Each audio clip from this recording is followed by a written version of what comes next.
Hi, everyone, and welcome to our webinar today, Traveling or Hybrid, a Communications and Safety Blueprint for a Workforce on the Move. A couple housekeeping items today. We will be recording the webinar and making it available on demand after today, as well as a copy of the PowerPoint slides. We will also be sending out a couple resources that have to do with travel risk management to all of you after the webinar. Please submit your questions throughout the webinar. There is a Q&A box on the side. We will try to get to all the questions today, and if we don't get to your question, we will make sure that someone from Everbridge follows up with you. All right, so meet our presenters today, Matthew Judge, VP International Travel Risk Management at Everbridge, and Matt Schmid, Senior Solutions Marketing Manager at Everbridge.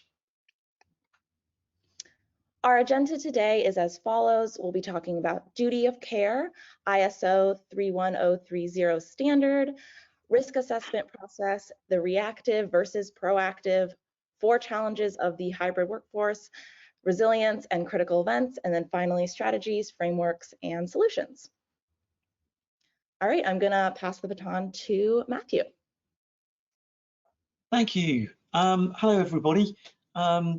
What I'd like to speak to you about originally is to set the scene by talking about the business issues that we face today, the drivers for why we're here today and having this discussion. And that's maintaining and demonstrating a duty of care to our employees. Duty of care is a legal term used to describe the obligations for an employer to keep employees healthy and safe within the workplace. The pandemic has reinforced a dynamic and hybrid working environment where people now work from a variety of different locations. And those locations are outside of traditional office premises, and therefore employees are now more vulnerable to different threats and events outside of an organisation's traditional controlled environments, i.e. their offices. But just because your employees are not in the office, it doesn't mean that the responsibility stops. A workplace is anywhere the employee is conducting company business, and therefore employees will have a duty of care that still needs to be demonstrated and maintained. And this includes while they are traveling. Next slide, please. So to help organisations, a new international standard has been created and launched last year. This standard is called ISO 31030. And the standard sets out what good looks like. Whilst it might only be guidance, it will be utilised globally as the benchmark for organisations, as no other independent formal guidance has previously existed. So it should be seen as the world's first global benchmark for travel risk management. And whilst duty of care is a legal term, as we previously mentioned, travel risk management is the system of work that you put into place to demonstrate and comply with that duty of care for your business travellers. Travel risk management refers to the policies, processes, and procedures that organisations put into place, along with the technology, tools and services to support those policies, processes and procedures, and to ensure they're implemented effectively and in a scalable, consistent manner across the organisation. So let's tell you a bit more about the standard, which is this slide we have here now. So the standard is part of the ISO 31000 series of standards. 31000 is a higher level standard for managing risk in organisations overall. 31030 also combines and aligns to ISO 45001, which is the standard for occupational health and safety systems. And its aims are to promote a culture where travel-related risks are taken seriously and resourced adequately and managed effectively. And this is where the benefits to the organisation and relevant stakeholders are transparent and can be recognised. Next slide, please. So therefore, organisations should establish, implement, maintain and continually improve a travel risk management framework. They need to integrate activities within the organisation's broader risk management framework and system. And this means that it crosses and brings together a number of different departments and stakeholders. So we now have to think about and include risk departments, security, HR, occupational health, health and safety, legal, procurement, IT, and partners and service providers externally and internally within the organisation. The framework needs to be adaptable to the organisational characteristics of an organisation's size, scale, locations in which it operates, activities, risk appetite and risk tolerance. Therefore, the framework needs to be within the context of the organisation. The needs of an energy company will be very different to those of a financial institution. Next slide, please.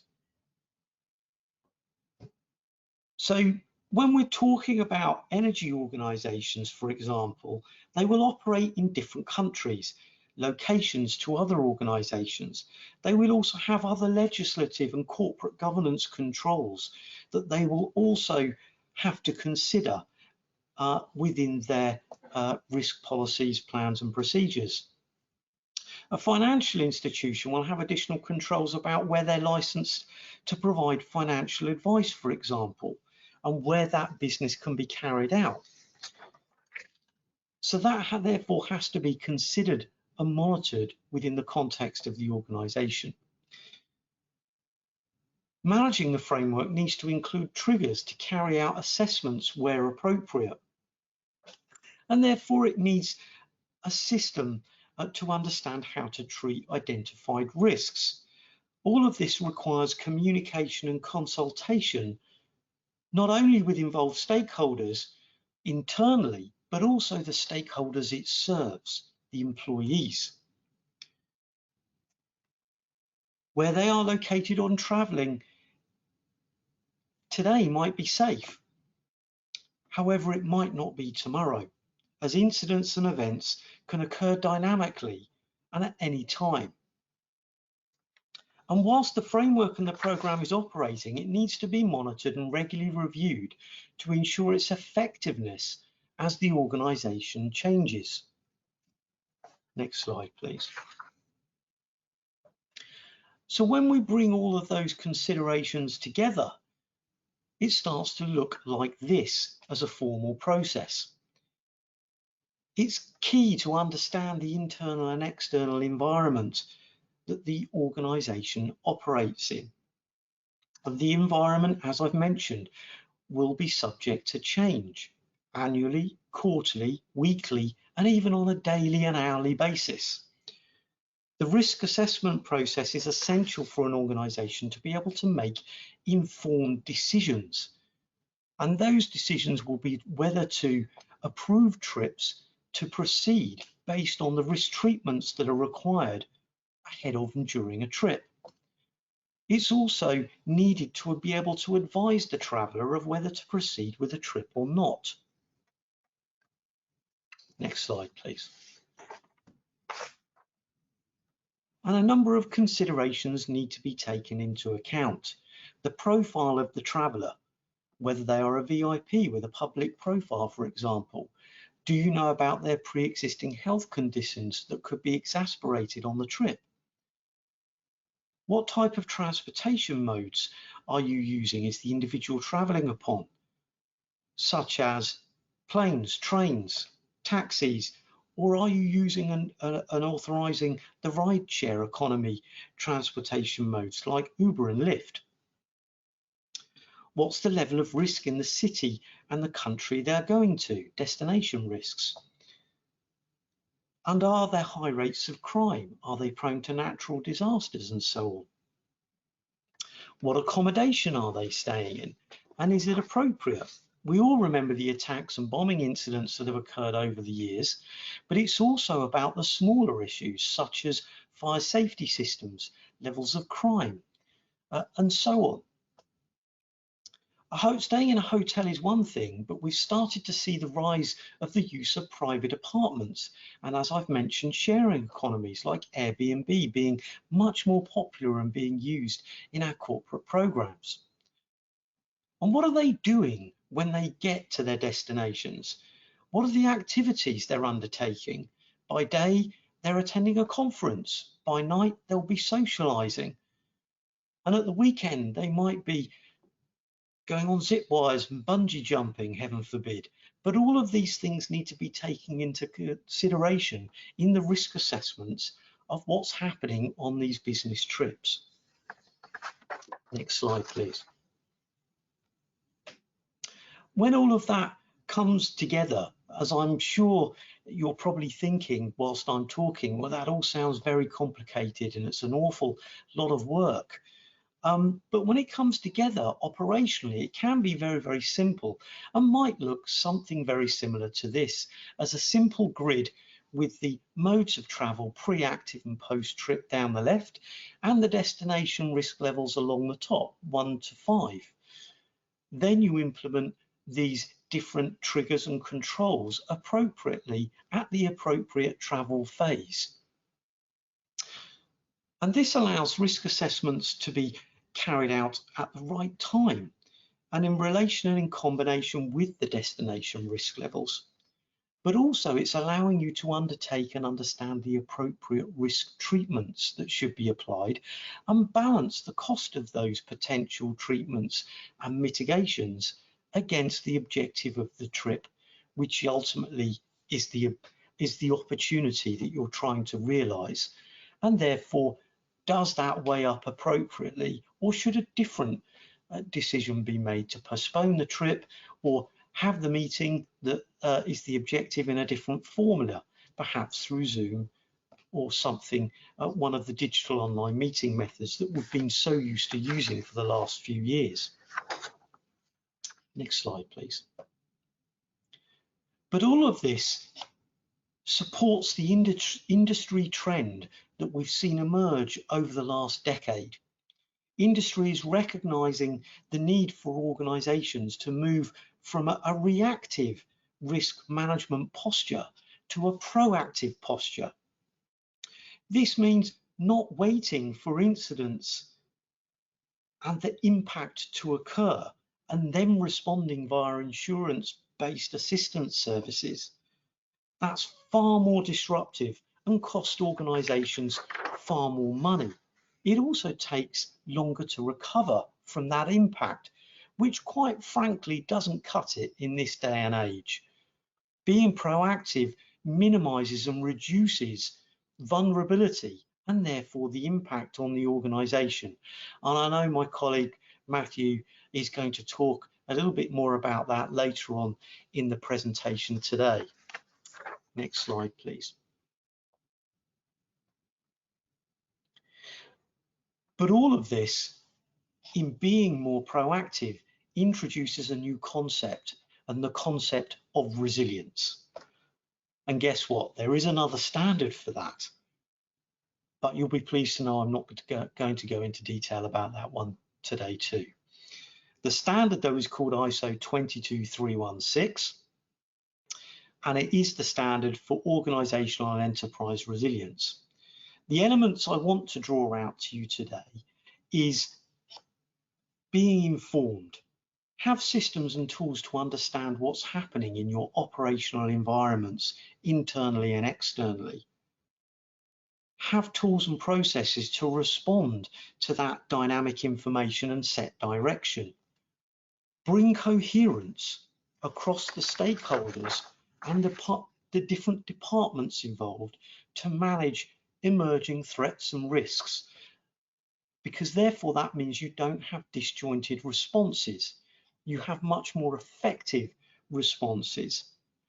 And you need that common operating picture, that single pane of glass from which you can understand your impact when these events occur and come to agreement through all those different stakeholders. It empowers your organization with an adaptive capacity, and that in turn strengthens the organization and makes it overall much more resilient. So Matthew's going to talk you through a little bit later on in this presentation around some of those tools and communication methodologies that we can bring to bear and should be considering. But for now, next slide, please. What I'd like you to consider is how your existing travel risk management program measures up to that new ISO 31030 standard. Do you feel your organization is still reactive, or are you proactive? So we've got an online benchmarking questionnaire which you can use to understand your current situation. It takes about 10 minutes to complete across 50 multiple choice questions, and you will end up with a detailed personalized report which may support change within your organization. Where to go to find that survey? You can go to ISO 31030 everbridge.scoreapp.com, or you can also find it on the Aval Group website, which is an organization acquired by Everbridge last year and is now wholly owned. But you can find also the survey on www.avalgroup.com, which will allow you to undertake it and get and receive those results. Thank you very much for listening. I'm now going to pass you back over to Jocelyn and Matthew. Okay, thanks, Matthew. Hey, listen, that survey is a great tool to let you understand where you're at, and I highly encourage that you go to that. So let me share my screen here.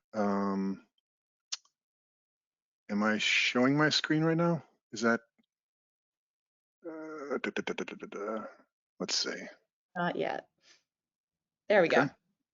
Oh, great. Great. Okay, so I am going to start off real quick. It's not a fancy kind of in-app poll here, but just a little quiz of what percentage of people surveyed would opt out to work remotely, at least part-time, for the remainder of their careers. You can see there. I'll just get right to it. May not be a big surprise to you that 98% of people are typically saying this today. So kind of moving right into this. Okay, over here. Okay, so the new work trends Matthew's been discussing represent many positive changes for employees and employers, but they can make it very difficult for senior leaders to fulfill duty of care. Your leadership can help fulfill these responsibilities first by better understanding what duty of care requires, assessing if and how they're fulfilling their duty of care today, and then adopting strategies, services, and technology to ensure everyone's living up to their responsibilities. So let's look at 4 challenges organizations run into and how they can resolve them. Okay, so like we've discussed, employees are much more spread out geographically, of course, and work is increasingly fluid. And when people are more spread out, it's quite a bit harder to gauge risks to employees and respond rapidly. We're seeing a more complicated security landscape too, but technology can help employers monitor risk to employees wherever they are. It's really important for organizations to take an honest look and ask if their plans they have today are keeping up with these new work changes. So we're all aware that business travel is picking up again too, as Matthew was talking about. A traveling workforce combined with hybrid remote adds to that basic challenge of duty of care. To scale up along with this growth, businesses need a unified view of risks to employees. To get ahead of issues, businesses need the ability to identify disruptions that may affect the workforce before they happen anywhere in the world. And having the technology that taps into and provides the right sources of information will make the difference between success and failure for these businesses. And one major challenges we see is often a limited ability among organizations to provide real-time medical and security assistance during a critical event. This is where the combination of technology and services can help better identify risks and keep employees safe when they're on the road or in the field or working remote. Okay, now policy changes play a role in duty of care, but they can be hard to enforce. Policy can also help foster a people resilience, which builds a culture that prepares your people, which helps employees like you better support their duty of care goals. This includes building ability for individuals to adapt on mental and emotional and physical levels. So it's not a surprise that coming off the pandemic, employees report higher stress, and many are feeling emotionally exhausted, right?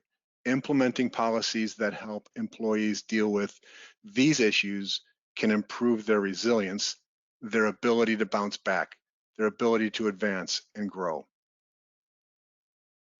And finally, functional teams are themselves spread out, making it more difficult to collaborate, and people are no longer in the office to do this organically. And look, this isn't just a buzzword, but automation is fast becoming a part of every facet of business operation and will make the workforce more effective.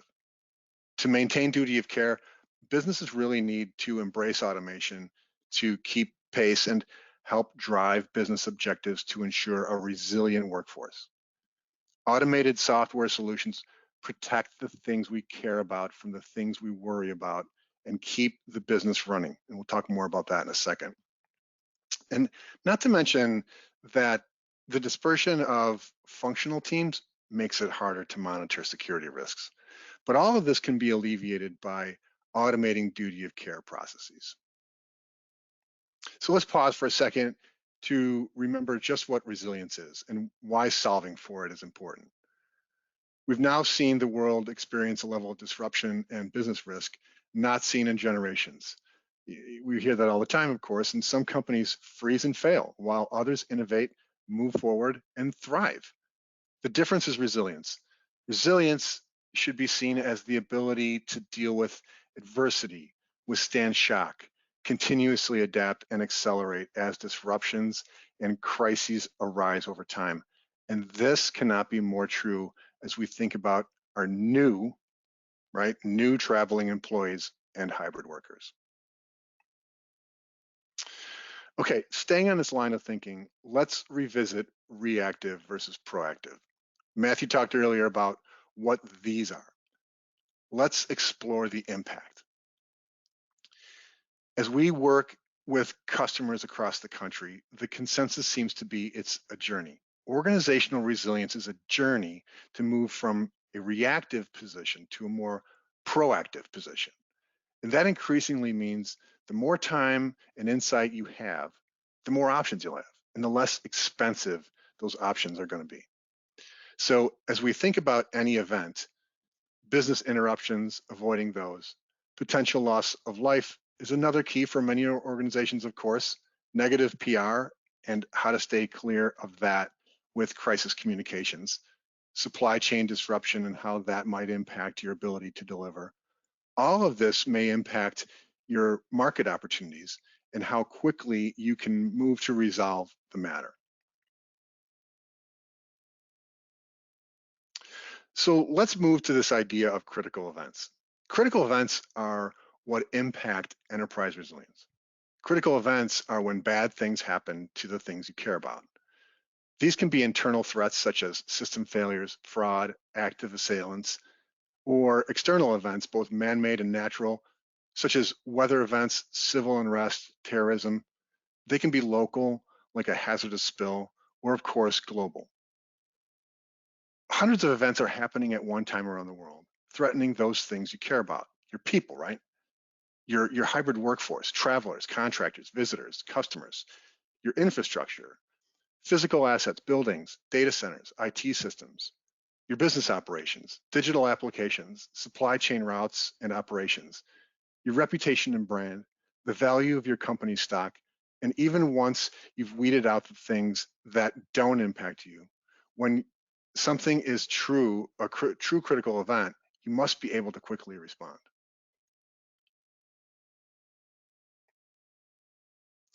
So what about critical events? What about these things and when they happen?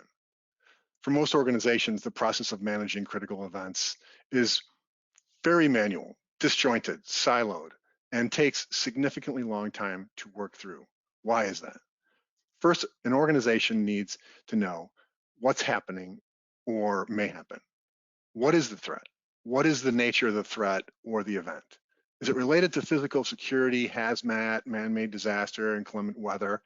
Or is it a digital disruption due to a cyber or ransomware attack, an IT outage, a system failure, an application latency?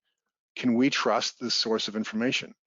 It's difficult, as there is often a lot of data to sort through, including social media. How many different sources of risk data are you using today to monitor threats? How effective is that? Is any of it automated or filtered? What's needed when a critical event happens? So first you need to know early that an event is happening and the context and severity of that event. Next, you need to be able to quickly know if the event impacts your people or operations. Then you need to orchestrate the right response across your organization, including communication, collaboration, and standard operating procedures. And lastly, you need to always know where you are in response to that event.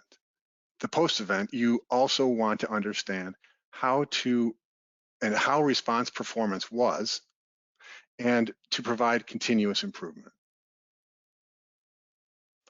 And thinking of the ACT step I just showed, why is that we know what to do as business travelers, being back in the office or remote?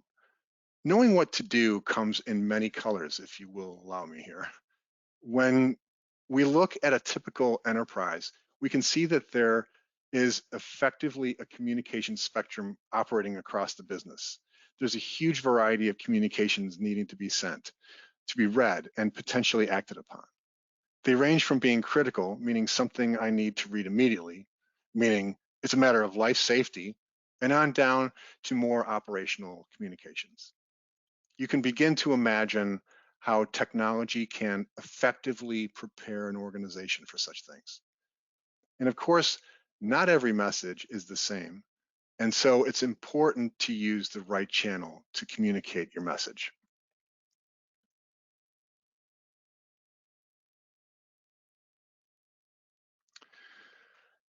Okay, think back a few slides where we saw the intersection of risk events and assets, resulting in a critical event. Everbridge offers critical event management, or CEM, this unified approach to providing a unified view of risk to employees, automating the response to critical events from natural, man-made, and cyber threats, and speeding up a response and mitigation with an integrated platform. It takes the pain out of traditional approaches to protecting remote, hybrid, and field service workers. So looking across the top of this image, I bet many of you can relate. No matter where you are, mutual concerns exist around health, wellness, and safety and security. And when bad things happen, when a crisis occurs. So how do you ensure people are prepared for their day, no matter how it unfolds, and no matter where their day begins and ends, at the office, at home or remote, on the road, or in the field? You help to ensure this with the ability to understand their location. Why? By automatically understanding their location, you can begin to use rules and automation built into things like badging systems, itineraries, and mobile devices. And sticking with leadership for a moment here, by having entire organizations adapt, we've achieved positive outcomes in all the corners of business we serve. These methods and tools, they're used across the board to increase employee engagement, reduce downtime, and to not only contain costs, but to maintain revenue streams during a crisis by mitigating risk before that and the impact of these critical events when they occur. So when you zoom out to the entire organization, you can see how critical event management offers employees some benefits. A greater resilience culture, a better, more accurate read of employee wellness.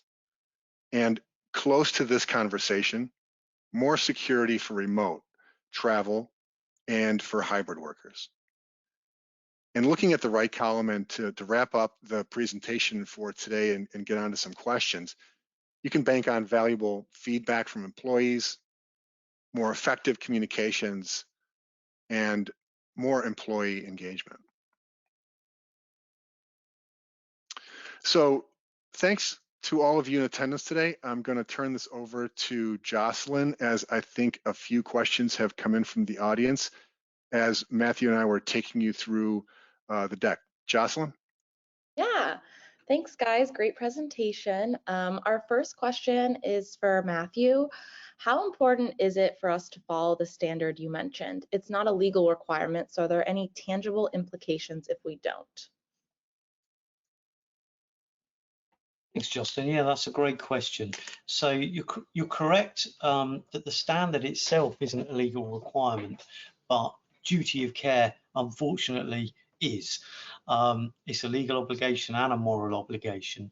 The new standard is actually a guideline, a best practice guideline, and therefore it's not certifiable against at the moment like other standards, but we believe it soon will be. However, irrespective, it will become the global baseline, the benchmark from which organizations should, unfortunately, they face a position where they're in breach of their duty of care, either by OSHA, the CDC, the Health and Safety Executive across Europe, and unfortunately end up in a court of law. That will be the document which will be used to understand whether you have demonstrated an effective duty of care to your employees. It will be what the judge and the jury leverage upon as well to understand what should have been done, what should you have considered for your remote workers and employees. So the document itself is actually incredibly significant because whilst it's not a document that is legislative in itself, it will be used by legislators and the people that are prosecuting us or understanding whether we have followed and demonstrated our duty will use to make that decision. So please don't underestimate the significance of it within our industry. Perfect, thank you, Matthew.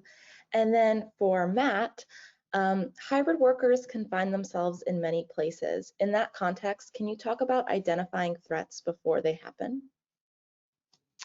Sure. Look, we're all likely here today because we know keeping employees safe and productive is a top priority. Having little or no ability to detect potential dangers across a massive enterprise workforce not only breaks down employee confidence, but also puts their security in the balance, no matter where they're at. Matthew talked about the organizational resilience framework, which is really about creating a culture around governance and accountability and leadership and culture. I think you're talking about, Matthew, and those to create a common vision and purpose. And then look back on the tips to a starting point for action. Determine if the plans you have in place to protect your employees are sufficient for today's work environments. Drive across department policy and planning to address duty of care challenges. Leverage travel risk management solutions and services to know what critical events may threaten employees to take action and keep them safe. And you know, we need to start automating, ditch the binders, leverage digital transformation, and automate cross-team work streams. Perfect. Thanks, Matt. Another question for Matthew.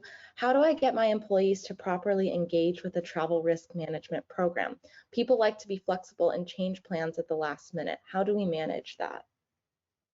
Well, the key, I think, to it is, first of all, the communication. You might have all these policies, procedures and processes, but if nobody knows about them, they can't even begin to try and comply with them. However, it's a very important part and something that's raised regularly at the corporate travel conferences I attend and go to, and that is that whilst there is a duty of care on the employer, there's also a duty on the employee to follow company policies, processes and procedures. But if they don't know about them, they can't do that. So long as you're aligning things with your corporate travel program through your corporate travel management company, so that everyone knows and follows a dedicated booking process, you will always find when those reservations are made, they're sucked in real time and evaluated, to Matthew's point, using digital transformation mechanisms into the platforms, and that allows you pre-trip foresight of when and where people are going to, and enables you to trigger all those different pre-trip aspects to ensure the appropriate due diligence has been undertaken. And then even if they change their trip at the last minute, but they're following and making that change through the corporate travel agency, those updates will be reflected in the system. You will know about them in real time as they happen, and your organization will be able to react to them utilizing the technology and tools that we've previously spoken about. Far too often organizations ignore the importance of to use the word travel reservation monitoring systems. It's often known in the industry as traveler tracking, which unfortunately comes with a connotation that you're tracking people's mobile phones, which can be done, but only when it's appropriate and the risk level it is appropriate for that to be done. But first and foremost, you should be understanding and monitoring your organization's travel itineraries, because without it, you can't have and complete the pre-trip due diligence, and therefore you can't demonstrate your duty of care. So a great way to engage with your workforce is through e-learning. We recommend a number of our clients get a senior sponsor and make a video, which is engaging, so that the workforce understands and your employees understand that this program has top level sponsorship from senior executives, and the e-learning will help them understand how to engage with it and how to follow those policies, processes and procedures for the organization. Perfect, thank you. And then for Matt, I believe, with people spread out in different places and on the road, what are best practices for locating and communicating with staff in a crisis? Yeah, great question. This really gets to the heart of the matter. We now have to think about protecting employees anywhere they're working, which is really an enterprise endeavor. And manually locating remote or traveling employees, it just takes too long because these critical one-to-one communications suddenly break down, and we know that. So to reach people with the right message at the right time, we need to first locate them. Think about those automated location systems we discussed. Then we need to broadcast to virtually any communication device and channel. Immediately notify people in emergencies with highly visible formats. Remember the cultural efforts, even before a crisis occurs, and driving behavioral change with what I'll call an always-on promotional channel like screensavers and pop-up notifications. And communications in a crisis, it needs speed, right? So make sure you can manage all the communications preloaded before any crisis happens, and there's ways to do that. And again, locating staff in a crisis, this requires automation to be effective. Perfect. Thanks, Matt. I believe this question is probably for you, Matthew. It was mentioned that duty of care is applied to employees while working. Does it apply to consultants, vendors, contractors, etc., while working and traveling on a firm's behalf? Yes, basically, the duty of care extends to all those individuals. You know, if an employee takes family members with them on a trip, that duty of care extends also to them. It has to be considered and thought about. So, you know, there are some industries where perhaps the risk of those contractors may be transferred to the contracting company, but by policy within the supply chain, that you know, they must ensure, that organisation must ensure that those contractors are covered with appropriate insurance, for example, and appropriate risk mitigation methodologies, which that contracting company may have to bear the cost of. However, it is still down to the organisation employing that contractor to actually set out those guidelines in the first instance, because they are still responsible.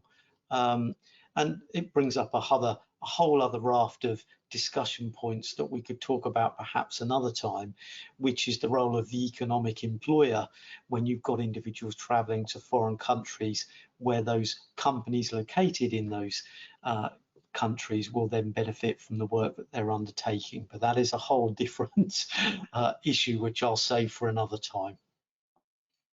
Perfect, thank you.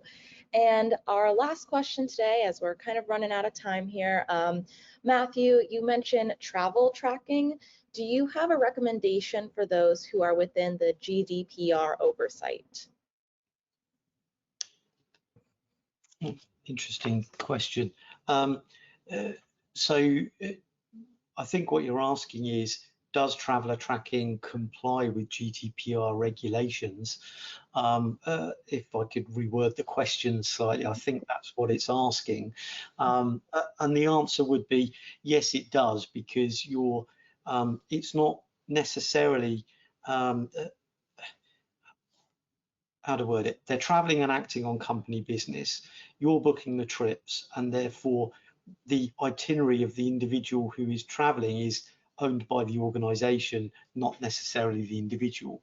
What you have to consider is the personally identifiable information you're collecting, how that's being stored, and how long it's being stored for under the rules and regulations of GDPR, and also who has access to it as well, and how that information will be used.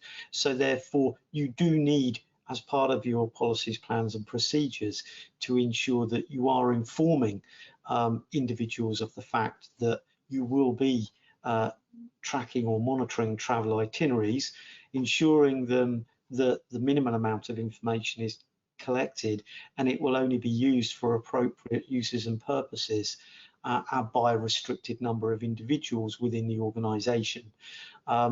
We deal a lot with organisations across Europe, as you can imagine, and I'm British, and a lot of our clients exist across Europe.